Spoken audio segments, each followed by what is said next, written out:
a line here. Even though you know the calculation tells you minus 2.7, but it is impossible. So it doesn't matter. Let's go to on-off. This is the on-off. I don't beg you this time. D1 is replaced by the voltage source. Current is placed. D2 by open circuit. Voltage polarity is placed. And now, this is the part that you need to do a little bit of circuit analysis. Essentially, you need to analyze the circuit.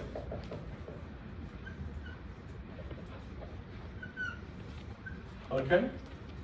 Which I assume is not that difficult, right? I mean, you can define I1 and you can define I2 and then write two KVLs and find I1 and I2, right? I'm assuming that you are comfortable with analyzing such circuits. So in this circuit, we have done the analysis and VO is found to be 1/2 VS minus 0.175. And then we will go and find the conditions. V1 on, that means ID1 has to be on. And the value of ID1, for example, in this case, in my approximation, this is ID1. ID1 is minus I1 minus I2. Do you agree? The current that goes through this R is I1 plus I2 in this direction. But my ID1 is in the opposite direction. So it's negative of that. And then you will go and you already calculate them. The value of ID1 is calculated and it has to be greater than 0. That gives you a condition on VS.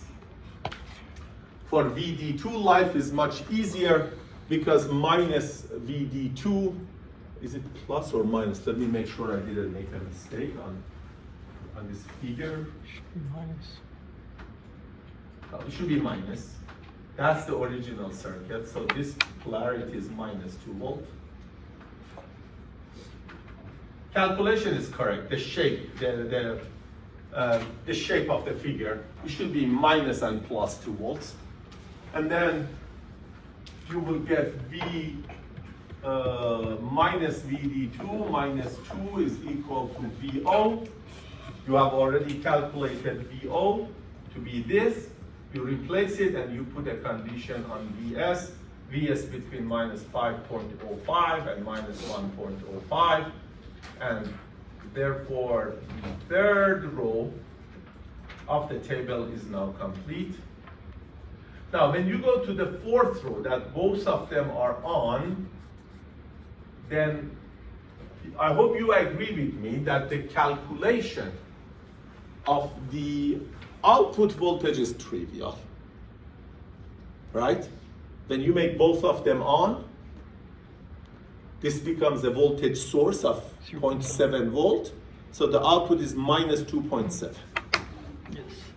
And then you don't do any calculation for finding this condition. You look at what you have already covered. Greater than minus 105, less than minus 105, and greater than minus 5.05. So what you're missing is less than minus 5.05. No analysis is needed for the most complex one, yes? Yeah, but what if all that was wrong before? Well, if you were wrong, then you are wrong. Now, in exam, for example, if you write it down that I have already covered this and therefore my value is that, I don't take any point off for this one. I take point off from the other parts. No. So we solved all parts, but I could have made it a little less challenging for myself. And essentially for this circuit, what I could have done is that I could have said that I use D1, D2. I observed that when D2 is on, then the state of D1 doesn't matter for the output voltage. It's going to be minus 2.7 volt. So I will start with off. and then I will go with on off, and then I will go with off on, and on, and then my output, let's put the value, off would be 2/3 of Vs, condition would be